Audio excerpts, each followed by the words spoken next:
Telugu digital media network లో political కేటగిరీలో number 1 కేవలం 72 గంటల్లో 1,50,00,000 వ్యూస్ పైగా popular TV network. Bigg Boss season 7 winner Pallavi ప్రశాంత్ని నిన్న పోలీసులు అరెస్ట్ చేశారు. అరెస్ట్ చేసి నాంపల్లి కోర్టుకు తరలించారు. జడ్జి పల్లవి ప్రశాంత్కి 14 రోజుల రిమాండ్ విధించిన పరిస్థితి. A1గా పల్లవి ప్రశాంత్ను, అలాగే A2గా వాళ్ళ తమ్ముడు మహవీర్ని ఈ కేసులో చేర్చడం జరిగింది. సో ఇదే అంశం మీద మనతో మాట్లాడడానికి సినీ ప్రముఖ నిర్మాత చిట్టిబాబు గారు ఉన్నారు ఫోన్ లైన్లో. వారితో మాట్లాడే ప్రయత్నం చేద్దాం. సార్ నమస్కారం సార్. నమస్తే. నమస్తే సార్, ఈ బిగ్ బాస్ సీజన్ 7 వ్యవహారం ఎట్లా చూస్తారు? అలాగే విన్నర్ ప్రశాంత్ని పోలీసులు అరెస్ట్ చేశారు, ఎట్లా చూడవచ్చు సార్? మీరు ఒక ప్రముఖ నిర్మాతగా ఏం చెప్తారు దీని మీద? తప్పే లేదమ్మా. గ్యారంటీగా ఇప్పుడు బిగ్ బాస్ లో గెలిస్తే ఊరేగింపు చేసుకోడు. ఊరేగింపు పోలీసులు నాయనాటు వెళ్ళొద్దు, అటు చాలా రక్షణ అవుతుంది, వెళ్ళొద్దు అంటే నేను వెళ్తాను అని వెళ్ళటము. అక్కడ వెళ్ళి పోలీసు వ్యాన్ని, పబ్లిక్ వెహికల్స్ ని, ట్రాన్స్పోర్ట్ ని, అన్నిటిని వాళ్ళ ఫ్యాన్స్ పగలగొట్టము. ఇది చాలా దారుణం. ఇది కెనాట్ బి అలౌడ్ కదా. నువ్వు గెలిచావు కనుక నీ సంతోషాన్ని నువ్వు రచ్చ చేస్తాను, సమాజంలో ఆల్రెడీ సృష్టిస్తానంటే ఎట్లా? ఇది అసలు బిగ్ బాస్ లోనే అది ఒక చిల్లర ప్రోగ్రాము. ఆ చిల్లర ప్రోగ్రాములు ఇలాగే చిల్లరతనంగానే ఉంటది. పార్టిసిపెంట్స్ వీళ్ళంతా షోలో నాటకం నటించారు అంతే. వీళ్ళ ఒరిజినల్ క్యారెక్టర్ ఇదే. ఈ అల్లరి చిల్లర గ్యాంగ్, తట్టు గ్యాంగ్ ఇది. ఈ గ్యాంగులతో పెట్టుకుని ఒక తట్టు ప్రోగ్రామ్ చేస్తున్నారు వాళ్ళు. అది బ్యాన్ చేయాలని అందుకనే అంటారు. దాంట్లో ఏమీ లేదు. ఆ ప్రోగ్రామ్ మొత్తం ఇలాంటి దౌర్భాగ్యపు మనస్తత్వం ఉన్న వాళ్ళతోటి షోలో నటించటము. అసలేమో ఒరిజినల్ క్యారెక్టర్ బయటికి రావడానికని ఆ ప్రోగ్రామ్, అది కాస్త ఒరిజినల్ క్యారెక్టర్ రాసి పెట్టి వీళ్ళు యాక్ట్ చేస్తున్నారు. ఓట్లకి ఏజెన్సీలు పెట్టుకుని ఓట్లు వేయించుకుని అన్ని రకాల విన్యాసాలు చేస్తున్నారు.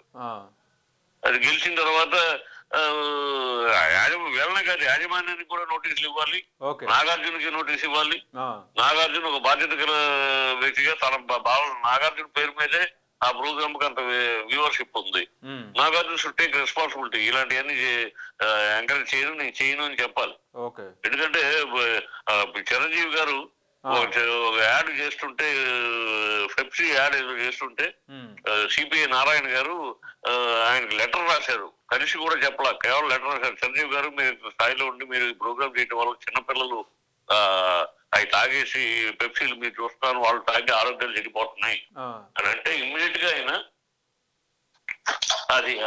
అది నేను ఆ డబ్బులు నేను తీసుకోవట్లేదు, బ్లడ్ బ్యాంక్ ఇస్తానంటే, బ్లడ్ బ్యాంక్ ఇచ్చినా మీరు వీళ్ళ ఆరోగ్యాలు జరగటం ఎందుకు, బ్లడ్ బ్యాంక్ ఎందుకు ఇవ్వడం ఎందుకంటే నారాయణ గారు అంటే ఇమీడియట్ గా ఆయన ఇవన్నీ కాంట్రాక్ట్ మధ్యలో మానేస్తే కోర్టు కేసులు వేస్తే మానేస్తాను అని చెప్పి ఆ రోజు నుంచి ఈ రోజు దాకా అలాంటి అడ్వర్టైజ్మెంట్ చేయలే. చిరంజీవి చూసి నేర్చుకోవాలి. అమితాబ్ బచ్చన్ కూలీలో యాక్సిడెంట్ అయితే అతని పేగులు కట్ చేశారు. ఎందుకనంటే ఆయనకి పెప్సీ కోలా తాగే అలవాటు, అందువల్ల పేగు చచ్చిపోయిందని పేగు కట్ చేయాల్సి వచ్చింది. అందుకని ఆయన యాడ్ చేయడం మానేశారు ఆ రోజు. సచిన్ టెండూల్కర్ ఆయన డీసెంట్ యాడ్స్ చేస్తాడు, ఇవన్నీ చేయడు. ఇలా వీళ్ళ సెలబ్రిటీస్ ఎందుకు పెట్టుకుంటారు? మీకోసం ఆడియన్స్ వస్తారని.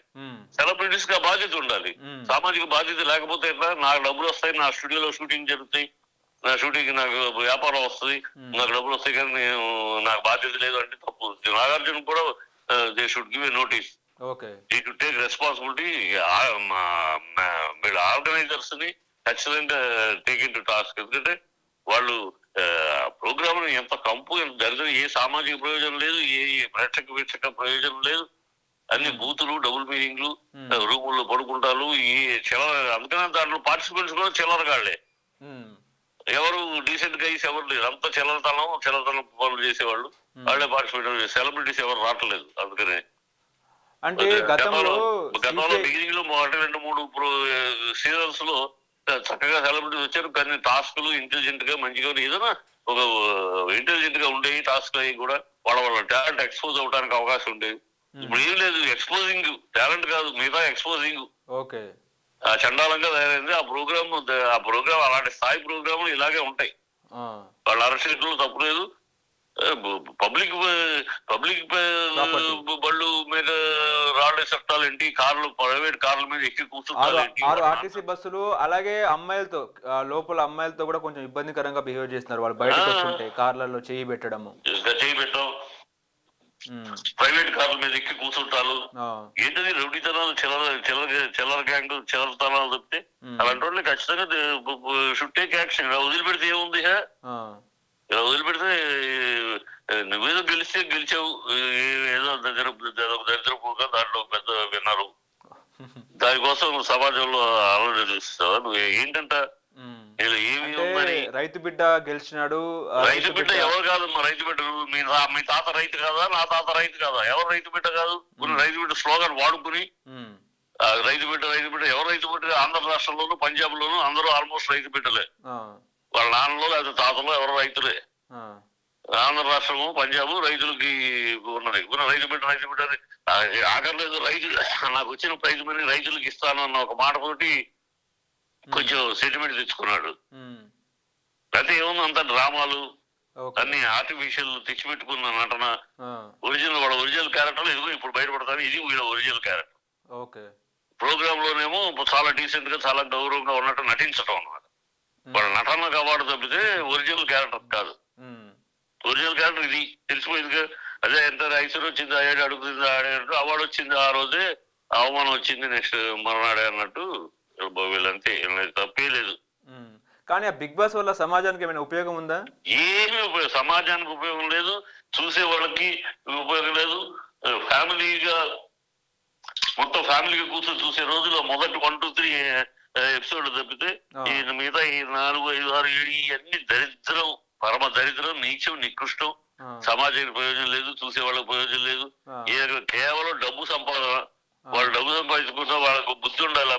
డబ్బు వస్తుంది కనుక మేము ఏదైనా చేస్తాం, ఎట్లాగైనా చేస్తాం అనుకుంటే వాళ్ళ కర్మ. రెడ్ లైట్ ఏరియాలో కూడా డబ్బులు వస్తాయని బ్రోకర్లు ఉంచుంటారు అక్కడ. వాళ్ళకి వీళ్ళకి తేడా ఉంది. డబ్బులు వస్తాయని వాళ్ళు రెడ్ లైట్ ఏరియా బ్రోకర్ పని చేస్తారు, వీళ్ళు డబ్బులు వస్తాయని ఇలాంటి చండాల ప్రోగ్రామ్ చేస్తారు, సమాజాన్ని నాశనం చేసే programme. Public romance is prohibited. అవును, పబ్లిక్ రొమాన్స్ చూపిస్తున్నారు వీళ్ళు. మనం చూసి 1 hour లో ఇంత ఉంటే ఇంకా ఎంత 24 hours ఏమేం జరుగుతుంది అక్కడ. అందుకనే నారాయణ గారు అడిగారు, కరెక్ట్ మాట అడిగారు.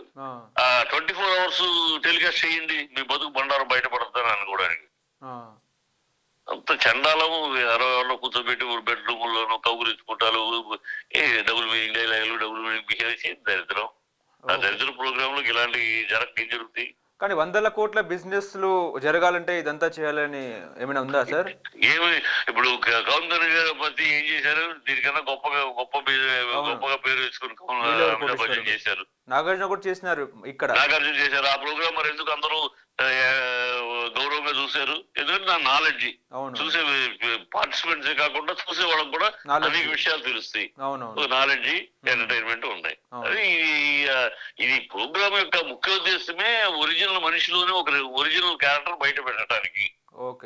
అది ఇంగ్లీష్ లో హాలీవుడ్ స్టార్ట్ అయింది, దాన్ని గౌరవంగా నడుస్తా ఉంది. దాన్ని హిందీలో తీసుకొచ్చారు, హిందీలో తీసుకొచ్చి దాన్ని ఒక్క మార్గం తీసుకెళ్ళి తెలుగుకి వచ్చేటప్పుడు ఇంకా నీచం అయిపోయింది. మీలాంటి సినిమా ప్రముఖులు దీన్ని ఎట్లా చూస్తారండి బిగ్ బాస్ ని? ఓ చిల్లర ప్రోగ్రామ్ కింద చూస్తాం. ఓకే సార్, ఒక చిల్లర ప్రోగ్రామ్, చీప్ రియాలిటీ షో కాదు ఇది. రియాలిటీ షో పేరు పెట్టి బూతు షో అంటే ఒక బ్లూ ఫిల్మ్ కి కట్టడేసి వేసి చూపిస్తే ఎలా ఉంటది అలాగంతే. ఇది అంతకన్నా నీచం, అంతకన్నా చాలా దౌర్భాగ్యమైన ప్రోగ్రామ్ ఇది. ఈ ప్రోగ్రామ్ బ్యాన్ చేయాలి. కాకపోతే పోయినసారి ఇప్పుడు సజ్జన గారు ఇప్పుడు మాట్లాడతారు కదా, పోయినసారి సజ్జన గారితో మాట్లాడినప్పుడు సజ్జన గారు మేమేం చేయలేము అనేసాడు. వాళ్ళ బ్యాక్గ్రౌండ్ చాలా పర్మిషన్లు ఉన్నాయి, మేమేం చేయలేమని, కోర్టు ద్వారా తేలదు, మా వాళ్ళ పోలీస్ డిపార్ట్మెంట్ ఏం చేయలేము అనేసాడు. అది వాళ్ళు వెనకాల బ్యాక్గ్రౌండ్ గట్టి బ్యాక్గ్రౌండ్ కనుక మాకు బ్యాక్గ్రౌండ్ ఉంది, మాకు డబ్బులు వస్తున్నాయి కనుక మేము ఏ పెంట అయినా తింటామంటే ఎట్లా? దౌర్భాగ్యం. చాలా ప్రభుత్వ నిర్ణయం ఎట్లా ఉంటుందో చూడాలి. మరి ఫర్దర్ గా అయినా కనీసం వాళ్ళకి బుద్ధి జ్ఞానం తెచ్చుకుని కడుపు అన్నం తింటున్నాం మనం, అశుద్ధం కాదు, మనం డబ్బులు సంపాదించచ్చు కానీ దాని పద్ధతిలో మళ్ళీ రివైవ్ చేసుకుని బిగినింగ్ 1, 2, 3 ఎలా డీసెంట్ గా డిగ్నిఫైడ్ గా ప్రోగ్రామ్ జరిగిందో అలా రివైవ్ చేసుకుని చేస్తే చెయ్యాలి. లేకపోతే ప్రజలు వచ్చి కొడతారు. రాబోయే కాలంలో ఇలాగే కంటిన్యూ అయితే వీళ్ళు ప్రజలు వీళ్ళ సెటిల్కి వచ్చి గొడవ చేసే రోజులు వచ్చేస్తాయి. అది కాకుండా వాళ్ళ బుద్ధి జ్ఞానం ఉంటే, కడుపు అన్నం తింటున్నా జ్ఞానం ఉంటే వాళ్ళకి కనీసం మళ్ళీ రివైవ్ చేసుకుని బ్యాక్ టు 1, 2 ఒకసారి వేసుకుని చూడండి. ఇప్పుడు ఈయన 1, 2, 3 ప్రోగ్రామ్ సీజన్స్ చూడండి ఎంత ఇంటలెక్చువల్ గా ఉండేవి టాస్కులు కానీ ఇంకోటి కానీ వాళ్ళ టాలెంట్ ఎక్స్పోజ్ అవడానికి కానీ వాళ్ళకి అవకాశాలు బ్యూటిఫుల్ గా ఉండేవి. అందువల్ల అందరూ ఫ్యామిలీస్ చూశారు. ఇప్పుడేమో అవన్నీ పోయినాయి. అసలు అన్ని బూతుకి సంబంధించిన టాస్కులే, చిల్లర టాస్కులు. ఏది ఒక ఇంటెలిజెన్స్ కి సంబంధించిన ఇంటెలిజెన్స్ కు ఒక ఎంటర్టైన్మెంట్ కు సంబంధించినవి కాదు. చండాలంగా ఉంది ఆ ప్రోగ్రామ్. ఆ ప్రోగ్రామ్ అలాంటి ప్రోగ్రామ్ లో పార్టిసిపెంట్స్ అలాగే ఉంటారు. వాళ్ళ ప్రోగ్రామ్ సెలక్షన్ అందుకని ఎవరు సెలబ్రిటీస్ ఎవరు రాకుంటే వీళ్ళు ఇక్కడికి వచ్చి సెలబ్రిటీ ఒకటి చెప్పండి, ఇన్ని సీజన్స్ అయిన ఎవడన్నా ఒక్కడైనా దీంట్లో విన్నర్ అయిన వాడు మళ్ళీ తర్వాత కనపడ్డా?